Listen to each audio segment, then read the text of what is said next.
Pride and Prejudice by Jane Austen. Chapter 19. The next day opened a new scene at Longbourn. Mr. Collins made his declaration in form.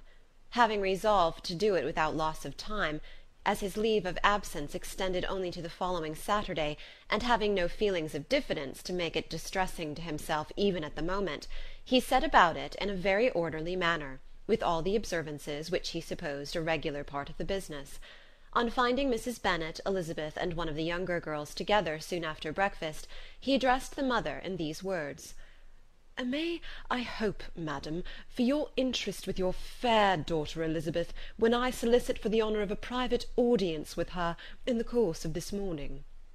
Before Elizabeth had time for anything but a blush of surprise, Mrs. Bennet answered instantly, "Oh dear, yes, certainly. I am sure Lizzie will be very happy. I am sure she can have no objection. Come, Kitty, I want you upstairs."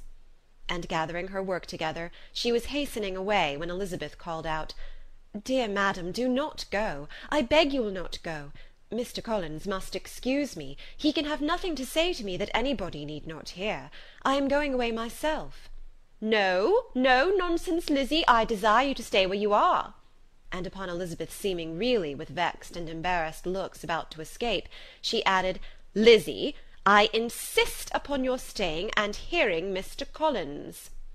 Elizabeth would not oppose such an injunction, and a moment's consideration making her also sensible that it would be wisest to get it over as soon and as quietly as possible, she sat down again and tried to conceal, by incessant employment, the feelings which were divided between distress and diversion. Mrs. Bennet and Kitty walked off, and as soon as they were gone, Mr. Collins began. "Believe me, my dear Miss Elizabeth, that your modesty, so far from doing you any disservice, rather adds to your other perfections. You would have been less amiable in my eyes had there not been this little unwillingness. But allow me to assure you that I have your respected mother's permission for this address. You can hardly doubt the purport of my discourse. However your natural delicacy may lead you to dissemble, my attentions have been too marked to be mistaken. Almost as soon as I entered the house, I singled you out as the companion of my future life. But before I am run away with by my feelings on this subject, perhaps it would be advisable for me to state my reasons for marrying, and moreover for coming into Hertfordshire with the design of selecting a wife, as I certainly did." The idea of Mr. Collins, with all his solemn composure, being run away with by his feelings, made Elizabeth so near laughing that she could not use the short pause he allowed in any attempt to stop him further, and he continued, "My reasons for marrying are, first, that I think it a right thing for every clergyman in easy circumstances, like myself, to set the example of matrimony in his parish. Secondly, that I am convinced that it will add very greatly to my happiness. And thirdly, which perhaps I ought to have mentioned earlier, that it is the particular advice and recommendation of the very noble lady whom I have the honour of calling patroness. Twice she has condescended to give me her opinion, unasked too, on this subject, and it was but the very Saturday night before I left Hunsford, between our pools at quadrille, while Mrs. Jenkinson was arranging Miss de Bourgh's footstool, that she said, 'Mr. Collins, you must marry. A clergyman like you must marry. Choose properly, choose a gentlewoman for my sake, and for your own, let her be an active, useful sort of person, not brought up high, but able to make a small income go a good way. This is my advice. Find such a woman as soon as you can, bring her to Hunsford, and I will visit her. Allow me, by the way, to observe, my fair cousin, that I do not reckon the notice and kindness of Lady Catherine de Bourgh as among the least of the advantages in my power to offer.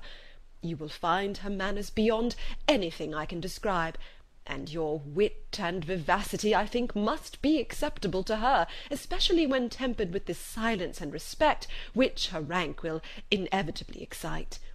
Thus much for my general intention in favour of matrimony. It remains to be told why my views were directed towards Longbourn instead of my own neighbourhood, where I can assure you there are many amiable young women. But the The fact is, that being as I am to inherit this estate after the death of your honoured father, who, however, may live many years longer, I could not satisfy myself without resolving to choose a wife from among his daughters, that the loss to them might be as little as possible when the melancholy event takes place, which, however, as I have already said, may not be for several years. This has been my motive, my fair cousin, and I flatter myself it will not sink me in your esteem. And now nothing remains for me but to assure you in the most animated language of the violence of my affection. To fortune I am perfectly indifferent, and shall make no demand of that nature on your father, since I am well aware that it could not be complied with, and that £1,000 in the 4%, which will not be yours till after your mother's decease, is all that you may ever be entitled to. On that head, therefore, I shall be uniformly silent, and you may assure yourself that no ungenerous reproach shall ever pass my lips when we are married." It was absolutely necessary to interrupt him now. "You are too hasty, sir," she cried. "You forget that I have made no answer. Let me do it without further loss of time. Accept my thanks for the compliment you are paying me. I am very sensible of the honour of your proposals, but it is impossible for me to do otherwise than to decline them." "I am not now to learn," replied Mr. Collins, with a formal wave of the hand, "that it is usual with young ladies to reject the addresses of the man whom they secretly mean to accept, when he first applies for their favour, and that sometimes the refusal is repeated a second or even a third time. I am therefore by no means discouraged by what you have just said, and shall hope to lead you to the altar ere long." "Upon my word, sir," cried Elizabeth, "your hope is rather an extraordinary one after my declaration. I do assure you that I am not one of those young ladies, if such young ladies there are, who were so daring as to risk their happiness on the chance of being asked a second time. I am perfectly serious in my refusal. You could not make me happy, and I am convinced that I am the last woman in the world who could make you so. Nay, were your friend Lady Catherine to know me, I am persuaded she would find me in every respect ill qualified for the situation."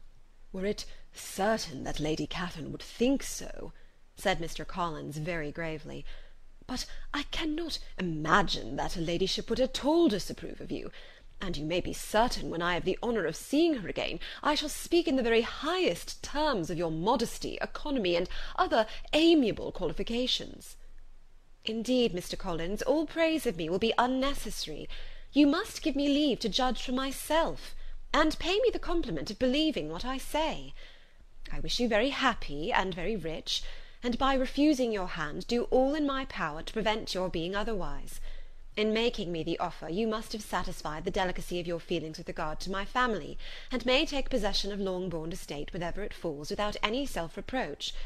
This matter may be considered, therefore, as finally settled." And rising as she thus spoke, she would have quitted the room, had Mr. Collins not thus addressed her. "When I do myself the honour of speaking to you next on the subject, I shall hope to receive a more favourable answer than you have now given me, though I am far from accusing you of cruelty at present, because I know it to be the established custom of your sex to reject a man on the first application, and perhaps you have even now said as much to encourage my suit as would be consistent with the true delicacy of the female character." "Really, Mr. Collins," cried Elizabeth with some warmth, "you puzzle me exceedingly. If what I have hitherto said can appear to you in the form of encouragement, I know not how to express my refusal in such a way as to convince you of its being one." "You must give me leave to flatter myself, my dear cousin, that your refusal of my addresses is merely words, of course. My reasons for believing it are briefly these. It does not appear to me that my hand is unworthy your acceptance, or that the establishment I can offer would be any other than highly desirable. My situation in life, my connections with the family of de Bourgh, and my relationship to your own, are circumstances highly in my favour. And you should take it into further consideration that, in spite of your manifold attractions, it is by no means certain that another offer of marriage may ever be made you.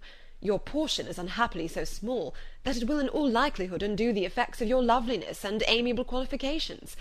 As I must therefore conclude that you are not serious in your rejection of me, I shall choose to attribute it to a wish of increasing my love by suspense, according to the usual practice of elegant females.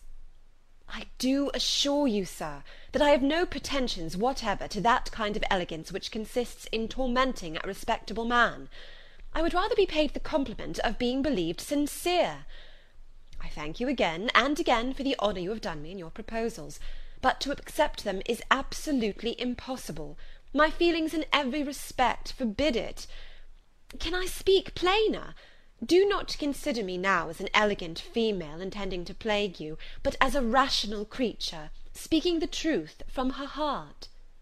"You are uniformly charming," cried he, with an air of awkward gallantry, "and I am persuaded that, when sanctioned by the express authority of both your excellent parents, my proposal will not fail of being acceptable." To such perseverance in wilful self-deception Elizabeth would make no reply, and immediately and in silence withdrew, determined, if he persisted in considering her repeated refusals as flattering encouragement, to apply to her father, whose negative mind might be uttered in such a manner as to be decisive, and whose behaviour at least could not be mistaken for the affectation and coquetry of an elegant female. Chapter 19